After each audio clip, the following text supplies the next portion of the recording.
프랑스의 나폴레옹은 잠에 관한 질문을 받고 이런 얘기를 한 적이 있습니다. 잠을 몇 시간을 자면 좋을까요? 라고 했었을 때 나폴레옹은 이렇게 얘기합니다. 남자라면 6시간, 여자는 7시간, 바보는 8시간을 잔다. 이런 얘기를 하거든요. 나폴레옹은 잠이라는 거를 부정적으로 봤죠. 수면을 물리쳐야 할 적으로 생각했습니다. 그런데 과연 그럴까요? 오늘 제가 소개해드리는 책은 아리아나 허핑턴이 쓴 수면혁명이라는 책입니다. 책 내용이 궁금하신 분 계속 봐주세요.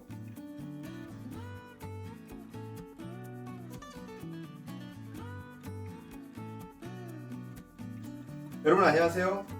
오늘 영업인의 독서 36번째 시간입니다. 오늘 제가 주제로 잡은 제목은 바로 이겁니다. 모두가 필요한 시대, 잘 자는 사람이 성공한다. 오늘 제가 소개해드리고자 하는 책은 바로 이 책입니다. 수면혁명이라는 책이고요. 아리아나 허핑턴이라는 언론사 대표인 허핑턴이 쓴 책입니다.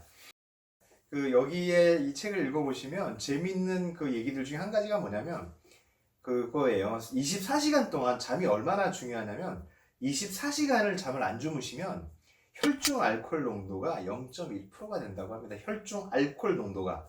알코올 농도 0.1%는 무슨 뜻이냐? 면허 취소 수준이에요. 그러니까 24시간 잠을 안 주무시면 굉장히 몸이 안 좋은 상태가 된다. 이런 뜻이고요. 이 책은 크게 두 가지로 이루어져 있습니다. 하나는 수면이 왜 사람에게 이로운지에 대한 어떤 과학적인 근거들을 얘기하고 있고요. 그리고 잘 자기 위해서는 어떤 일들을 하면 좋을지, 어떤 것이 필요한지를 얘기하고 있는데, 그래서 저도 두 가지만 말씀을 드리고자 합니다. 첫 번째는 수면에 관한 좋은 장점들을 막 이렇게 되어 있는데 한 가지를 좀 소개해 드리고 싶어요. 125페이지를 제가 먼저 한번 읽어보겠습니다. 이렇게 되어 있거든요. 뇌를 디톡싱 하려면 좀 더 많이 자라.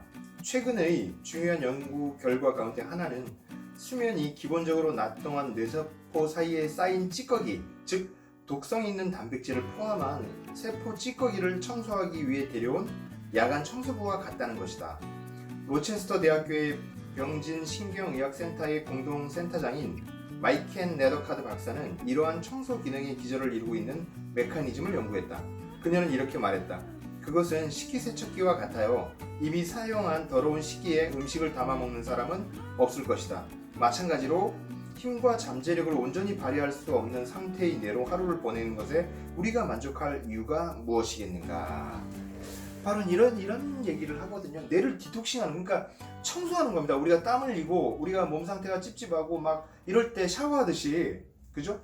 잠을 주무셔야만 뇌가 디톡싱 된다. 식기세척기라는 말이 이렇게 기억하셨으면 좋겠어요. 우리의 뇌를 한번 깨끗하게 씻어내고 또 새로운 어떤 뭔가를 담는다. 이렇기 때문에 잠은 충분히 주무셔야 된다.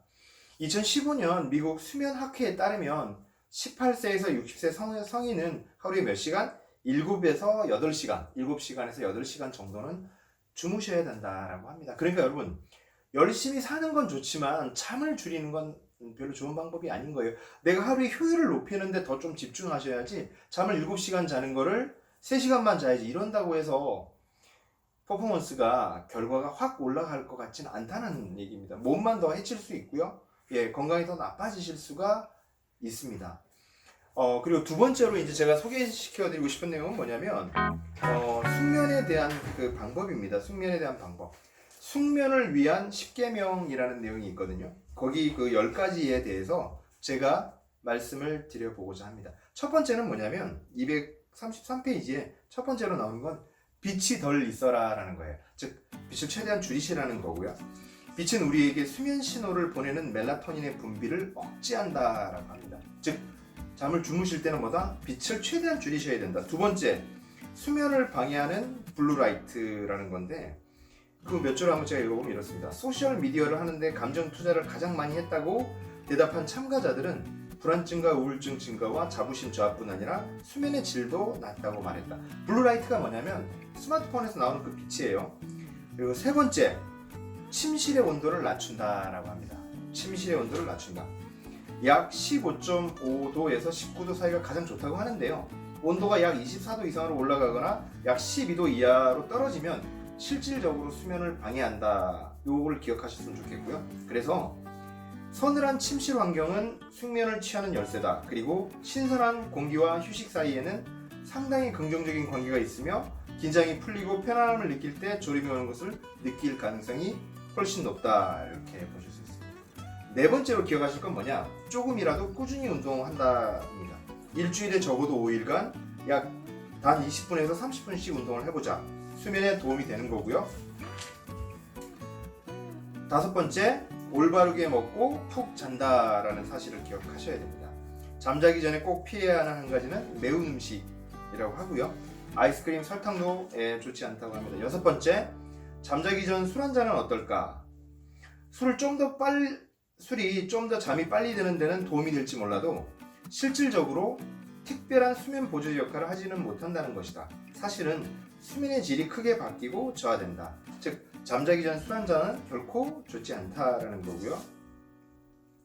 일곱 번째, 침술 허브 그리고 다양한 자연의 수면 보조 요법은 라벤더 그리고 딜초금 같은 천연 진정제가 수면에 도움이 된다고 합니다. 그리고 여덟 번째, 내면 다스리기, 명상과 수면.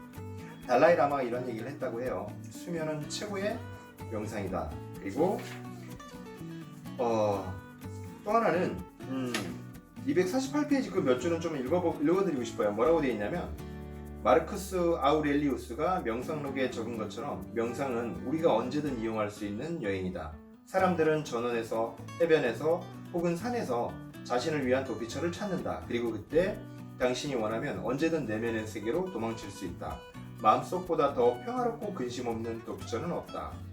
그러므로 지속적으로 자신에게 이 도피처를 제공하여 자신을 새롭게 하라. 기억할 만한 문장이었던 것 같고요. 아홉 번째, 나만의 수면 비법을 찾아라. 이런 지침이 있고요. 그리고 열 번째, 잠잘 때 입을 옷 입지 말아요. 이건 뭐냐면 낮에 일할 때 입은 옷으로 절대 잠을 주무시면 안 되겠죠. 네, 제가 꽤 길었지만 숙면의 10계명을 제가 말씀드렸고요. 오늘 꼭 기억하실 거는 뭐다?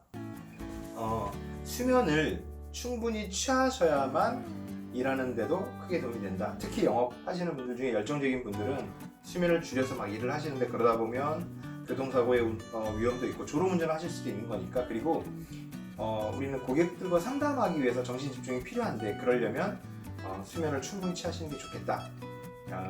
잠을 자는 동안 뇌는 디톡싱 된다. 뇌 속에 있는 찌꺼기가 말끔하게 제거된다. 이 사실을 기억하시기 바랍니다.